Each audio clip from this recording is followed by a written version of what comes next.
ہو گئے ہیں۔ وفاقی وزیر خزانہ سینیٹر محمد اورنگزیب، وزیر دفاع خواجہ آصف، وزیر پیٹرولیم مصدق ملک، وزیر تجارت جام کمال، وزیر نجکاری عبدالعلیم خان اور وفاقی وزیر اطلاعات عطا تارڑ بھی وزیر اعظم کے ہمراہ ہیں۔ وزیر اعظم شہباز شریف ریاض انویسٹمنٹ فورم 2024 میں شرکت کریں گے۔ وزیر اعظم شہباز شریف کے سعودی ولی عہد محمد بن سلمان سے ملاقات بھی متوقع ہے۔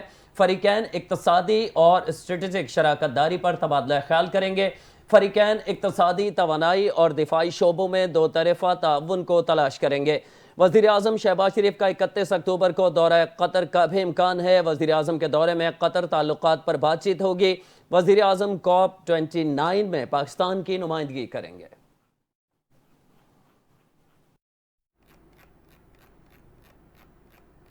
آپ کو بتائیں کہ وزیر اعظم شہباز شریف نے کہا ہے کہ پاکستان اور روس کے تعلقات میں مزید مضبوطی اور استحکام خوشائند ہے۔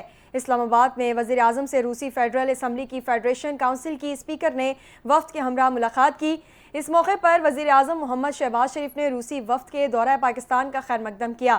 وزیر اعظم شہباز شریف نے کہا کہ روس اور پاکستان کے درمیان مختلف شعبوں میں تعاون کے وسیع امکانات ہیں۔ دونوں ممالک کے عوام کی ترقی کے اہداف کو حاصل کیا جا سکتا ہے۔ انہوں نے کہا کہ دسمبر 2024 میں پاک روس کمیشن کا اجلاس تعاون کو وسعت دینے میں اہم ثابت ہوگا۔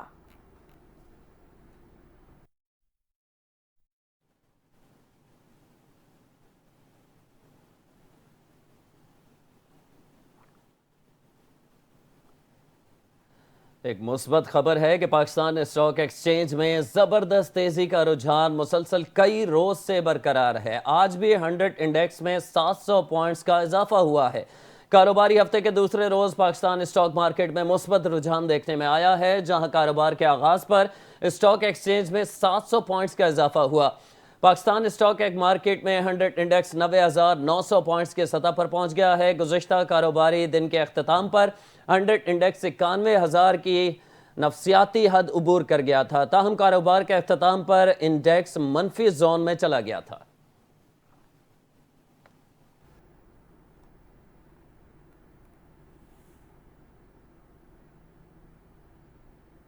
دوسری جانب سپریم کورٹ بار کے سالانہ انتخابات کے لیے پولنگ کا عمل جاری ہے۔ 5 نشستوں پر 17 امیدوار آمنے سامنے ہیں۔ سالانہ انتخابات کے لیے پولنگ کا عمل صبح 8:30 بجے شروع ہوا، جو شام 5 بجے تک جاری رہے گا۔ سپریم کورٹ بار کے الیکشن میں 4021 ووٹر اپنا حق رائے دہی استعمال کر رہے ہیں۔ سب سے زیادہ 1414 ووٹرز کا تعلق لاہور سے ہے۔ حامد خان اور عاصمہ جہانگیر گروپ کے امیدوار مد مقابل۔ صدر کی نشست پر میاں محمد رؤف عطا اور منیر احمد خان کاکڑ کے درمیان مقابلہ، جبکہ سیکریٹری کی سیٹ پر سلمان منصور اور ملک زاہد اسلم کے درمیان مقابلہ ہے۔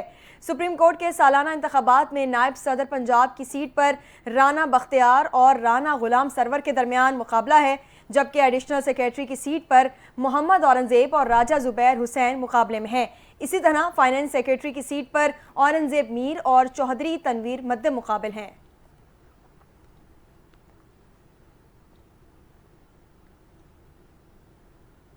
خبروں کا سلسلہ آگے بڑھاتے ہوئے آپ کو بتائیں کہ اسلام آباد ہائی کورٹ میں تحریک انصاف کے لیے نہایت اہم دن۔ توشہ خانہ اور 190 ملین پاؤنڈ کیسز کی سماعت، بڑی خبر متوقع۔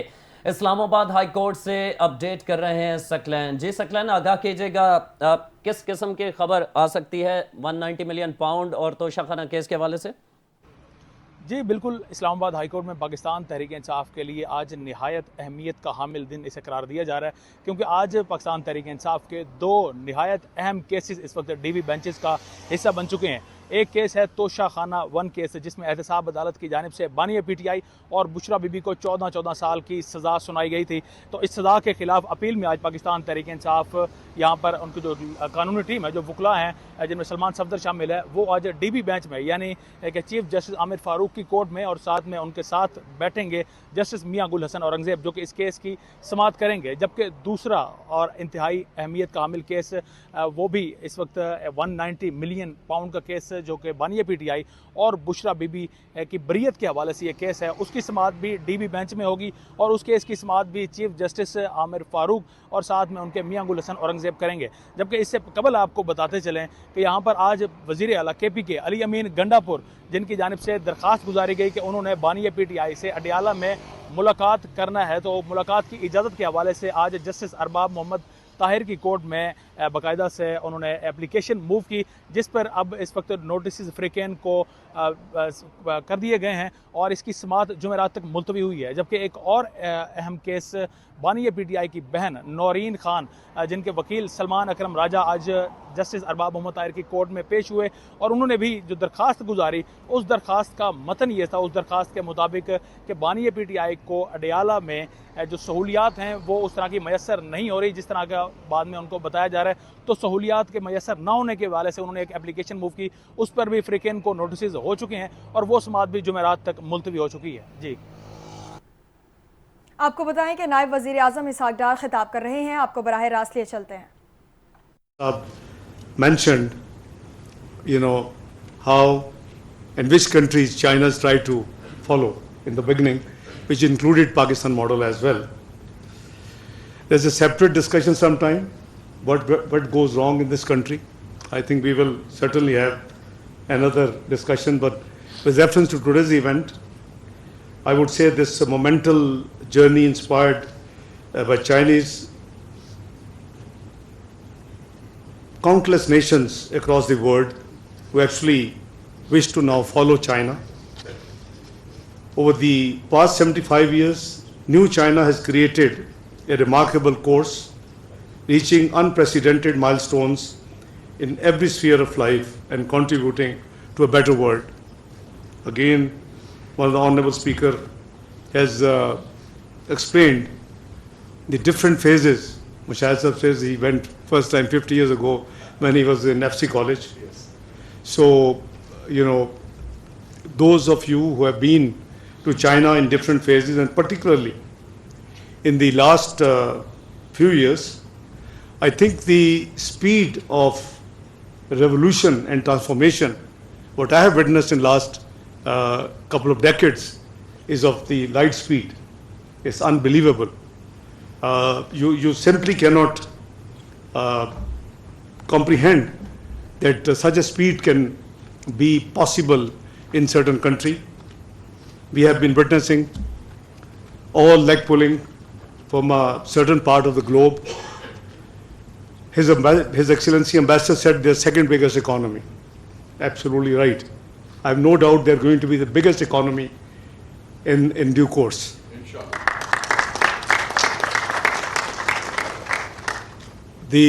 All tools have been used against China. Those who observe very closely, starting from the tariff impositions from 25 to 100% on different items, semiconductors, electric vehicles.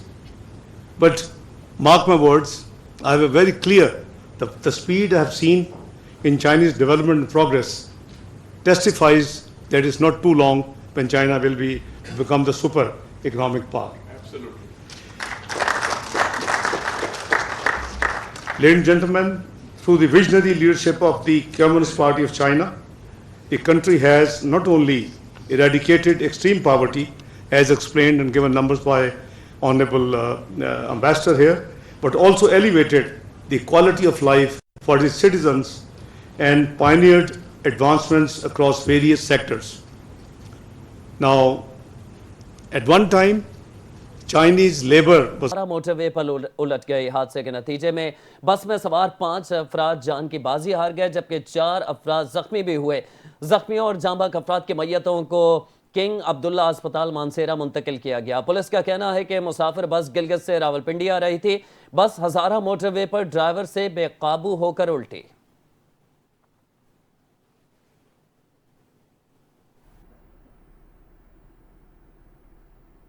آپ کو بتائیں کہ ملک کے دوسرے بڑے شہر لاہور میں اسموگ کی خطرناک صورتحال آج بھی برقرار ہے۔ دنیا کے آلودہ ترین شہروں میں آج بھی لاہور کا پہلا نمبر ہے۔ لاہور میں اسموگ کے تدارک کے لیے ٹریفک پولیس نے آپریشن کرتے ہوئے حفاظتی اقدامات نہ کرنے والی ٹریکٹر ٹرالیوں کا شہر میں داخلہ بند کر دیا۔ ٹریفک پولیس کا کہنا ہے کہ دھواں چھوڑنے والی گاڑیوں کو بھی بند کر دیا ہے۔ رواں ماہ کے دوران دھواں چھوڑنے والی 780 گاڑیوں کو تحویل میں لیا گیا ہے۔